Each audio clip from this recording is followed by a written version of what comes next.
कहानी की शुरुआत एक सुनसान सड़क से होती है जहां लीसा बीच रोड पर लेटी हुई है। सामने से एक कार तेजी से उसकी तरफ आ रही है, लेकिन कुछ सेकंड तक वह अपनी जगह से नहीं हटती। जैसे जैसे हेडलाइट्स करीब आती है, मौत का डर उसके इरादे पर भारी पड़ने लगता है। आखिरी पल में वह उठती है और सड़क के किनारे चली जाती है। कार उसके पास आकर रुकती है। अंदर बैठा एडम विंडो नीचे करके पूछता है कि क्या वह ठीक है। लीसा कहती है कि उसे कुछ नहीं हुआ। एडम बताता है कि इस सुनसान इलाके से शहर काफी दूर है, इसलिए वह चाहे तो उसे लिफ्ट दे सकता है। लीसा कुछ देर सोचती है और फिर कार में बैठ जाती है। उसकी हालत देखकर साफ है कि वह अंदर से पूरी तरह टूट चुकी है। आज उसकी बेटी नीना का जन्मदिन है, लेकिन नीना अब इस दुनिया में नहीं है। बेटी की मौत के बाद लीसा ने लगभग जीना छोड़ दिया है। सफर के दौरान एडम उससे पूछता है कि वह इस सुनसान रोड पर अकेली क्या कर रही थी। लीसा पहले बात टालने की कोशिश करती है, लेकिन फिर नीना का जिक्र करती है। वह बताती है कि आज उसकी बेटी का बर्थडे है और इसी वजह से उसे उसकी बहुत याद आ रही है।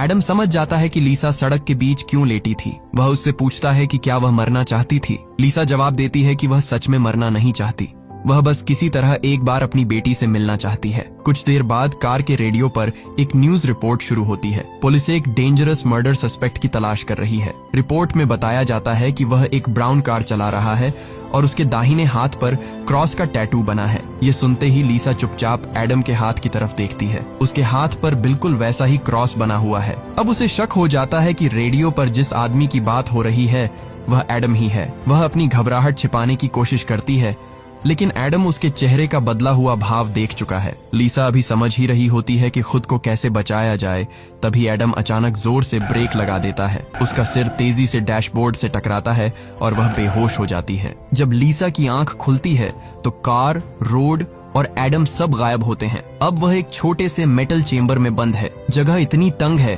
कि वह ठीक से खड़ी भी नहीं हो सकती। उसके शरीर पर किसी तरह का प्रोटेक्टिव सूट है और कलाई पर एक मजबूत इलेक्ट्रॉनिक ब्रेसलेट बंधा हुआ है। वह ब्रेसलेट को खींचकर निकालने की कोशिश करती है, लेकिन वह मजबूती से उसकी कलाई से जुड़ा है। लीसा मदद के लिए चिल्लाती है और मेटल वॉल्स पर हाथ मारती है, लेकिन कोई जवाब नहीं मिलता। वह चेंबर का हर कोना जांचती है। सूट में कोई पॉकेट या टूल नहीं है। ब्रेसलेट की स्क्रीन भी बंद है। काफी देर तक कुछ नहीं होता। लीसा थक कर एक तरफ बैठ जाती है। तभी सामने की मेटल वॉल अपने आप खुलती है और उसके पीछे एक बेहद संकरी टनल दिखाई देती है। टनल के दूसरे छोर से हल्की रोशनी आ रही है। लीसा उसके अंदर चली जाती है। जैसे ही उसका पूरा शरीर टनल में पहुंचता है, पीछे का दरवाजा बंद हो जाता है। उसी समय उसकी कलाई पर बंधा ब्रेसलेट एक्टिवेट हो जाता है और स्क्रीन पर 11 मिनट का काउंटडाउन शुरू हो जाता है। लीसा को नहीं पता कि टाइमर किस चीज के लिए चल रहा है, लेकिन उसकी आवाज और तेजी से घटते नंबर साफ बता रहे हैं कि समय खत्म होने से पहले उसे आगे पहुंचना होगा।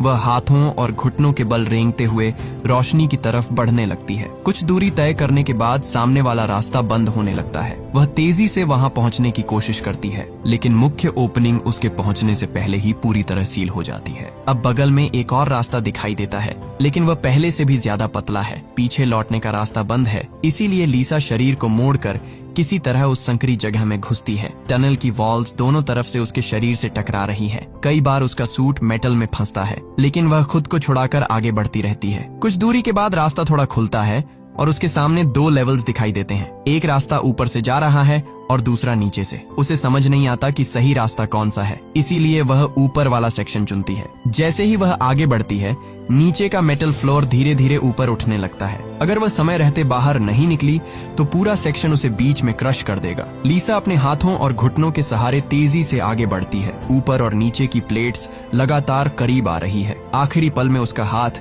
टनल के दूसरे छोर तक पहुंच जाता है। वह सामने की एज पकड़कर पूरी ताकत से खुद को बाहर खींचती है और प्लेट्स बंद होने से ठीक पहले दूसरी तरफ निकल जाती है। कुछ पल के लिए वह वहीं पड़ी सांस लेती रहती है, लेकिन ब्रेसलेट की आवाज उसे याद दिलाती है कि आधा समय बीत चुका है। वह फिर आगे बढ़ती है। थोड़ी दूरी पर उसे टनल के बीच एक पुरानी सड़ी गली बॉडी दिखाई देती है। उस इंसान की कलाई पर भी वैसा ही इलेक्ट्रॉनिक डिवाइस बंधा हुआ है। अब लीसा को पता चलता है कि वह इस मेज में आने वाली पहली इंसान नहीं है। उससे पहले भी कोई यहाँ से निकलने की कोशिश कर चुका था, लेकिन वह सुरक्षित जगह तक नहीं पहुँच पाया। वह बॉडी को किनारे करती है और आगे रेंगने लगती है। अचानक सामने हैवी मेटल बार्स गिरकर रास्ता रोक देती है। उसी समय दोनों तरफ की वॉल से कई हीटिंग पाइप्स बाहर निकलने लगते हैं। हैं। लीसा बार्स को धक्का देती है, लेकिन वे अपनी जगह से हिलते तक नहीं। ब्रेसलेट का टाइमर तेजी से खत्म हो रहा है और पाइप्स लगातार गर्म होते जा रहे हैं। तभी उसके पीछे की वॉल का एक छोटा हिस्सा खुलता है। वह तुरंत उल्टा रेंगते हुए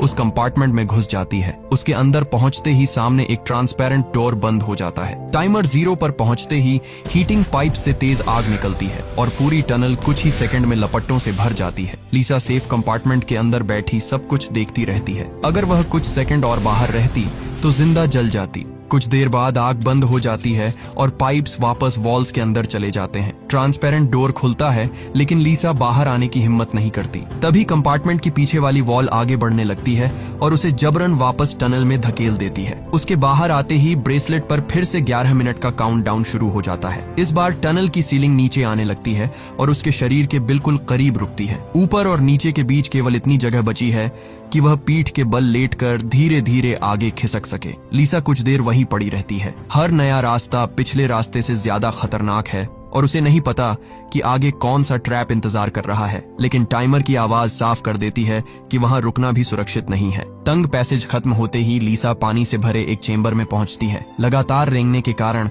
उसका गला सूख चुका है। वह नीचे झुककर थोड़ा पानी पीती है, लेकिन आगे जाने के लिए उसे इसी टैंक के अंदर उतरना होगा। वह एक गहरी सांस लेकर पानी में चली जाती है। अंदर पूरा अंधेरा है। तभी टैंक के ऊपरी हिस्से में एक हैच खुलता है। लीसा पूरी ताकत लगाकर वहां तक तैरती है और उसके अंदर से बाहर निकल आती है। बाहर पहुंचते ही वह जोर जोर से सांस लेने लगती है। लगातार ट्रैप्स और संकरी टनल्स से गुजरने के कारण उसका शरीर पूरी तरह थक चुका है। घुटनों और कोहनियों पर सूट भी कई जगह से घिस गया है। वह कुछ देर वहीं रुकती है और थकान की वजह से उसकी आंख लग जाती है। कुछ समय बाद किसी आदमी की चीख सुनकर वह अचानक जाग जाती है। आवाज काफी दूर से आ रही है, जैसे कई मेटल वॉल्स के पीछे कोई मदद मांग रहा हो। लीसा आवाज लगाकर पूछती है कि वहां कौन है, लेकिन सामने से कोई साफ जवाब नहीं मिलता। उसे केवल किसी आदमी की टूटी फूटी आवाज और मदद की पुकार सुनाई देती है। अब उसे पता चलता है कि इस मेज में वह अकेली नहीं है। किसी दूसरे इंसान की मौजूदगी से उसे थोड़ी उम्मीद मिलती है और वह आवाज की दिशा में आगे बढ़ने लगती है। वह सावधानी से रेंग रही होती है,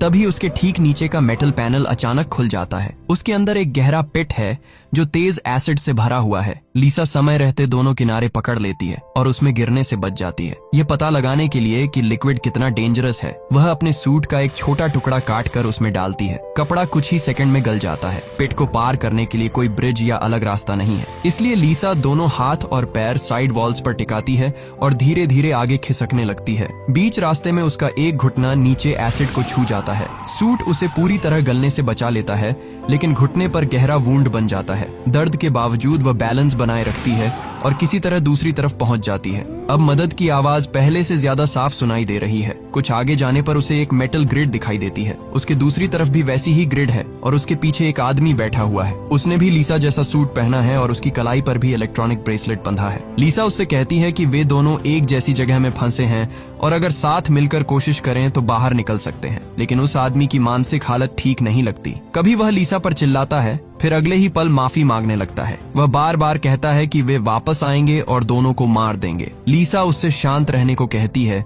लेकिन वह उसकी बात सुनने की हालत में नहीं है। तभी दोनों ब्रेसलेट्स पर अचानक 60 सेकंड का काउंटडाउन शुरू हो जाता है। दीवारों से हीटिंग पाइप्स बाहर आने लगते हैं और उन दोनों के बीच केवल एक छोटा सेफ कंपार्टमेंट खुलता है। उस कंपार्टमेंट में सिर्फ एक ही इंसान छिप सकता है। कुछ ही सेकंड बाद दोनों के सामने लगी मेटल ग्रिड्स हट जाती है। दोनों बिना देर किए सेफ कंपार्टमेंट की तरफ बढ़ते हैं। तंग जगह में पहुंचकर वे एक दूसरे को बाहर धकेलने लगते हैं। वह आदमी लीसा को पकड़कर पीछे खींचता है, जबकि लीसा किसी तरह खुद को छुड़ाकर कंपार्टमेंट के अंदर जाने की कोशिश करती है। काउंटडाउन लगातार खत्म हो रहा है। आखिरी कुछ सेकंड बचने पर लीसा पूरी ताकत से उसे लात मारती है और खुद कंपार्टमेंट के अंदर चली जाती है और अगले ही पल डोर उसका हाथ काट देता है। कटा हुआ हाथ कंपार्टमेंट के अंदर गिरता है। लीसा की नजर उस हाथ पर बने क्रॉस टैटू पर पड़ती है। अब उसे समझ आता है कि वह आदमी कोई और नहीं बल्कि एडम है, जिसकी कार में वह बैठी थी। टाइमर 0 पर पहुंचते ही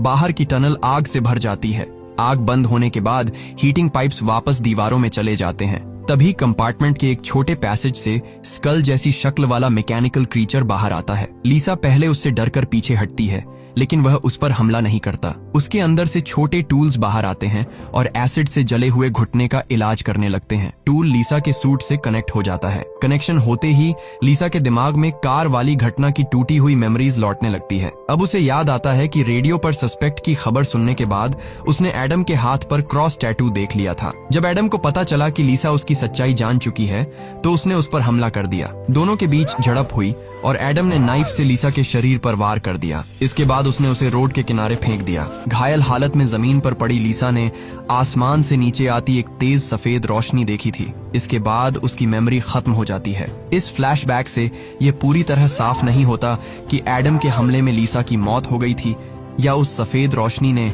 उसे जिंदा अवस्था में वहां से उठा लिया था। लेकिन एक बात तय है कि यह मेज किसी साधारण इंसान की बनाई हुई जगह नहीं है। मैकेनिकल क्रीचर उसका इलाज पूरा करके वापस चला जाता है। लीसा को अब लगता है कि यह जगह उसे तुरंत मारना नहीं चाहती। हर ट्रैप में उसे बचने का एक मौका दिया जाता है। अगर वह सही समय पर सेफ जोन तक पहुंच जाए तो क्रीचर उसके वुंड्स भी ठीक कर देता है। कंपार्टमेंट से बाहर आने पर एडम का कटा हुआ हाथ अभी भी वहीं पड़ा है। लीसा उसे गौर से देखती है और ब्रेसलेट के नीचे स्किन पर बने कुछ सिंबल्स नोटिस करती है। वह उनका मतलब समझने की कोशिश करती है, लेकिन उसी समय सामने से एक तेजी से घूमता हुआ ब्लेड उसकी तरफ आने लगता है। लीसा तुरंत पीछे हटती है और ऊपर खुले एक छोटे पैसेज में चढ़ जाती है। वह चुपचाप आगे बढ़ रही होती है। तभी ऊपर से किसी चीज के घिसटने की आवाज सुनाई देती है। कुछ ही देर में एक हैच खुलता है और वहां से एक भयानक जला हुआ क्रीचर नीचे उतरता है। उसका शरीर इंसान जैसा है, लेकिन पूरी स्किन जल चुकी है। उसकी आंखें सफेद हैं और एक हाथ गायब है। कटा हुआ हाथ देखकर लीसा समझ जाती है कि यह शायद एडम ही है, जिसे इस जगह ने किसी तरह दोबारा जिंदा कर दिया है। एडम अब देख नहीं सकता, लेकिन आसपास होने वाली हर आवाज सुन सकता है। लीसा अपनी सांस रोककर धीरे धीरे आगे बढ़ती है। तभी उसकी कलाई पर बंधा ब्रेसलेट मेटल फ्लोर से टकराता है और हल्की सी आवाज होती है। एडम उसी दिशा में झपटता है। लीसा तेजी से एक पतली ओपनिंग की तरफ बढ़ती है और उसके अंदर घुस जाती है। रास्ता इतना संकरा है कि एडम उसके पीछे नहीं आ पाता। वह क्रीचर पीछे रह जाता है और लीसा आगे एक ऐसे सेक्शन में पहुंचती है जहां दो अलग टनल्स बनी हैं। वह दोनों रास्तों को देखती है, लेकिन वहां कोई साइन या क्लू नहीं है। आखिरकार वह अंदाजे से लेफ्ट वाली टनल चुनती है। इस टनल के आगे एक ग्लास चेम्बर बना है। उसके अंदर पहुंचते ही चारों तरफ की वॉल्स पर अलग अलग इमेजेस दिखाई देने लगती हैं। ये इमेजेस लीसा की अपनी जिंदगी की मेमोरीज है। वह अपने बचपन, बड़े होने, नीना के जन्म और उसके साथ बिताए खूबसूरत पलों को देखती है। कुछ देर के लिए लीसा मेज और उसके ट्रैप्स को भूल जाती है। इसके बाद वॉल्स पर वह घटना दिखाई देती है जिसमें नीना विंडो से नीचे गिर गई थी। इस एक्सीडेंट के बाद से लीसा खुद को बेटी की मौत का जिम्मेदार मानती आ रही है। उसे लगता है कि मां होने के बावजूद वह नीना को बचा नहीं पाई। यही गिल्ट धीरे धीरे उसकी पूरी जिंदगी पर हावी हो गया और आखिरकार वह उस सुनसान रोड पर अपनी जान देने के लिए लेट गई। ये चेम्बर किसी फिजिकल ट्रैप की तरह नहीं है। ये लीसा की मेमोरीज और उसके सबसे गहरे दुख को उसके सामने ला रहा है। वह इन्हीं इमेजेस को देख रही होती है। तभी सीलिंग के रास्ते जला हुआ एडम फिर उसके पीछे आ जाता है। लीसा तुरंत दूसरे पैसेज में घुसकर वहां से निकल जाती है। कुछ दूर जाने के बाद उसे टनल के एंड पर नीला आसमान दिखाई देता है। पहली बार उसे लगता है कि शायद बाहर निकलने का रास्ता सामने है, लेकिन उसके और उस रोशनी के बीच शार्प वायर्स का एक लंबा जाल है। उसी समय ब्रेसलेट पर 60 सेकंड का काउंटडाउन शुरू हो जाता है और हीटिंग पाइप्स भी बाहर आने लगते हैं। लीसा बिना समय गंवाए वायर्स के नीचे से निकलना शुरू करती है। कई शार्प वायर्स उसके सूट को काटते हुए स्किन में घुस जाते हैं। उसकी पीठ से खून बहने लगता है, लेकिन सामने दिखाई दे रहे आसमान की वजह से वह आगे बढ़ती रहती है। जैसे ही टाइमर 0 के करीब पहुंचता है, हीट बढ़ने लगती है। लीसा आखिरी हिस्से तक पहुंचने वाली होती है। तभी उसके नीचे का हैच खुलता है। वह नीचे बने एक चेम्बर में गिरती है और बेहोश हो जाती है। जब उसकी आंख खुलती है तो वह खुद को फिर उसी शुरुआती मेटल चेम्बर में पाती है। इसका मतलब अब तक उसने जितनी भी कोशिश की उससे वह मेज से बाहर नहीं निकल पाई। लीसा पूरी तरह निराश होकर वॉल के पास बैठ जाती है। उसे एडम के हाथ पर बने सिंबल्स याद आते हैं। वह अपने वुंड से निकल रहे खून की मदद से वही शेप्स दीवार पर बनाने लगती है। शायद उसे लगता है कि अगर वह यहाँ मर गई तो उसके बाद आने वाला इंसान इन निशानों को देखकर कोई क्लू समझ सकेगा। कुछ देर बाद वही मैकेनिकल क्रीचर दोबारा उसका इलाज करने आता है, लेकिन इस बार लीसा उसे रोक देती है। वह कहती है कि वह फिर से इन टनल्स में नहीं जाना चाहती और अब इस दर्द को खत्म करना चाहती है। क्रीचर के अंदर से इंजेक्शन जैसा एक टूल बाहर आता है। ऐसा लगता है कि वह लीसा की इच्छा के अनुसार उसकी जिंदगी खत्म करने वाला है। लीसा वॉल पर बनाए सिंबल्स को देखती है और निराश होकर उन्हें मिटाने लगती है, लेकिन आधे मिटे हुए शेप्स को देखकर उसे अचानक महसूस होता है कि ये रैंडम सिंबल्स नहीं हैं, वे एरोज जैसे दिखाई दे रहे हैं। कुछ एरोज लेफ्ट की तरफ इशारा कर रहे हैं और कुछ राइट की तरफ। अब लीसा को समझ आता है कि ये मेज के अलग अलग जंक्शंस पर सही डायरेक्शन बताते हैं। वह तुरंत क्रीचर को रोकती है और उसे अपना इलाज पूरा करने देती है। वुंड्स ठीक होने के बाद लीसा एक बार फिर टनल में जाती है। इस बार वह पहले से गुजरे ट्रैप्स को पहचानती है, इसलिए बिना हर जगह रुके आगे बढ़ती रहती है। वह क्रशिंग सेक्शन और वाटर चेंबर को पार करती है। इसके बाद एसिड पेट के पास पहुंचकर अपने ब्रेसलेट को एसिड में डाल देती है। एसिड में जाते ही इलेक्ट्रॉनिक डिवाइस गलने लगता है और कुछ ही देर में उसकी कलाई से अलग हो जाता है। ब्रेसलेट के नीचे लीसा की स्किन पर भी वैसे ही सिंबल्स बने हुए हैं जैसे एडम के हाथ पर थे। अब लीसा के पास मेज का सही रूट मौजूद है। जिस जंक्शन पर उसने पहली बार अंदाजे से लेफ्ट टनल चुनी थी, उसकी कलाई पर बने सिंबल्स उसे राइट जाने का संकेत देते हैं। अगले मोड़ पर उसे लेफ्ट जाना है और उसके बाद हर जंक्शन पर अलग डायरेक्शन चुननी है। वह सिंबल्स का क्रम याद रखते हुए आगे बढ़ती है। तभी पीछे से जले हुए एडम के घिसटने की आवाज आने लगती है। वह फिर उसका पीछा कर रहा है। लीसा जानती है कि एडम देख नहीं सकता और केवल आवाज के सहारे उसे ढूंढ रहा है। उसे गुमराह करने के लिए वह इलेक्ट्रॉनिक ब्रेसलेट एक दूसरी टनल में फेंक देती है और खुद पास की एक छोटी ओपनिंग में छिप जाती है। उसके दूर जाते ही लीसा अपनी कलाई पर बने सिंबल्स दोबारा देखती है। तभी उसे पता चलता है कि जिस रास्ते में उसने ब्रेसलेट फेंका है वही मेज का सही रास्ता भी है। अब उसे मजबूरी में एडम के पीछे उसी टनल में जाना होगा। वह बिना आवाज किए धीरे धीरे अंदर बढ़ती है। यह जगह बाकी मेटल टनल्स से बिल्कुल अलग है। इसकी वॉल्स नरम और गीली है, जैसे वह किसी मशीन के अंदर नहीं बल्कि किसी विशाल जीव के शरीर में रेंग रही हो। थोड़ा आगे जाने पर उसे अपना ब्रेसलेट फ्लोर पर पड़ा दिखाई देता है। एडम भी उसी जगह आसपास घूम रहा है और किसी आवाज का इंतजार कर रहा है। लीसा धीरे से आगे बढ़ती है और बिना कोई आवाज किए ब्रेसलेट उठा लेती है, लेकिन जैसे ही डिवाइस उसके हाथ में आता है उस पर अलार्म बज उठता है। आवाज सुनते ही एडम उसकी तरफ झपटता है। लीसा तुरंत वापस मुड़ती है और सेफ कंपार्टमेंट की तरफ तेजी से बढ़ने लगती है। एडम भी उसके पीछे आ रहा है। ट्रांसपेरेंट ग्लास बंद हो जाता है और एडम बाहर रह जाता है। लीसा को लगता है कि कुछ ही सेकंड में हीटिंग पाइप्स से आग निकलेगी और एडम दोबारा जल जाएगा, लेकिन इस बार पाइप्स बिना आग छोड़े ही वापस वॉल्स में चले जाते हैं। कंपार्टमेंट का ग्लास खुलते ही एडम अंदर घुसकर लीसा पर हमला कर देता है। तंग जगह में दोनों के बीच लड़ाई शुरू हो जाती है। एडम लीसा को पकड़ने की कोशिश करता है। वह एडम को नीचे गिराती है और उसका सिर मेटल फ्लोर पर दबाकर रखती है। उसी समय कंपार्टमेंट की पीछे वाली वॉल धीरे धीरे आगे बढ़ने लगती है और एडम का सिर दोनों मेटल सरफेसेस के बीच कुचल जाता है। लीसा कुछ सेकंड वहीं रुककर यह देखती है कि वह दोबारा उठ तो नहीं रहा। जब एडम में कोई हलचल नहीं होती तो वह आगे की तरफ बढ़ जाती है। कुछ दूरी के बाद वह मेज के आखिरी जंक्शन पर पहुंचती है। उसकी कलाई पर बने सिंबल्स के मुताबिक उसे राइट टनल में जाना चाहिए, लेकिन तभी दूसरी तरफ से एक छोटी लड़की बाहर आती है। लीसा उसे देखते ही रुक जाती है क्योंकि वह लड़की बिल्कुल नीना जैसी दिखाई दे रही है। वह कई सालों से अपनी बेटी को दोबारा देखने की इच्छा में जी रही थी। नीना का यह रूप उसे अपने पास रुकने के लिए कहता है, लेकिन लीसा जानती है कि उसका सही रास्ता दूसरी टनल में है। वह नीना से कहती है कि वह उससे हमेशा प्यार करती रहेगी, लेकिन अब उसे आगे बढ़ना होगा। नीना उसे गले लगाती है और बताती है कि उसे अपनी माँ पर गर्व है। इसके बाद उसका रूप धीरे धीरे गायब हो जाता है। लीसा आंखों में आंसू लिए राइट टनल में चली जाती है। कुछ आगे बढ़ने पर उसे फिर दूर नीला आसमान दिखाई देता है। इस बार उसके और एग्जिट के बीच 3 विशाल मेटल ब्लेड्स लगातार ऊपर नीचे चल रहे हैं। इन ब्लेड्स को पार करने का कोई दूसरा रास्ता नहीं है। लीसा कुछ समय तक उनके मूवमेंट को ध्यान से देखती है। पहला ब्लेड लगभग 4 सेकंड के अंतर पर नीचे गिर रहा है। जैसे ही वह ऊपर जाता है,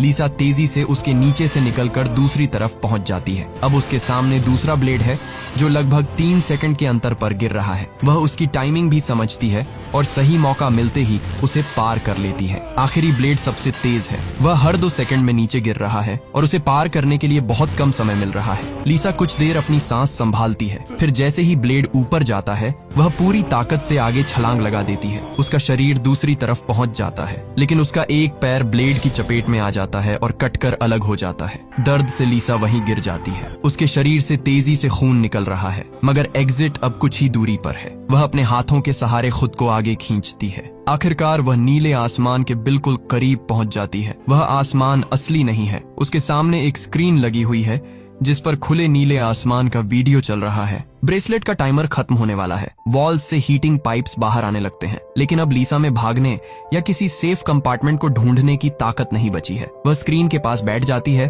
और चुपचाप काउंटडाउन खत्म होने का इंतजार करने लगती है। टाइमर 0 पर पहुंचता है। इस बार पाइप से आग नहीं निकलती। अचानक टनल की सीलिंग खुलती है और ऊपर से एक तेज सफेद रोशनी लीसा पर पड़ती है। उसका शरीर धीरे धीरे हवा में उठने लगता है। वह ऊपर जाती हुई उस रोशनी के अंदर गायब हो जाती है। कुछ देर बाद उसकी आंख एक खूबसूरत जगह पर खुलती है। सामने साफ पानी, हरियाली और एक बड़ा वाटरफॉल है। उसका कटा हुआ पैर भी वापस ठीक हो चुका है और शरीर पर कोई वूंड नहीं है। नीना भी वहाँ मौजूद है। इस बार लीसा उसके पास जाती है और पूछती है कि क्या वह मर चुकी है। नीना उसे बताती है कि उसका शरीर केवल एक बार नहीं बल्कि अब तक कई बार मर चुका है। नीना की बात से लीसा को समझ आता है कि टनल में मिली पुरानी बॉडीज शायद उसके पिछले अटेम्प्ट्स की थीं। हर बार मरने के बाद इस जगह ने उसे दोबारा जिंदा करके मेज में भेज दिया था। लीसा पूछती है कि अब उसे क्या करना होगा। नीना जवाब देती है कि अब कोई ट्रैप या टेस्ट बाकी नहीं है, यहाँ उसे बस जीना है। दोनों साथ आगे बढ़ती है। आसमान में दिखाई दे रहे बड़े बड़े प्लैनेट से पता चलता है कि यह जगह अर्थ नहीं बल्कि कोई दूसरी दुनिया है। शायद इसी दुनिया के जीव लीसा को मेज में बार बार टेस्ट कर रहे थे, लेकिन अब उसकी परीक्षा खत्म हो चुकी है। इसी के साथ यह कहानी खत्म हो जाती है।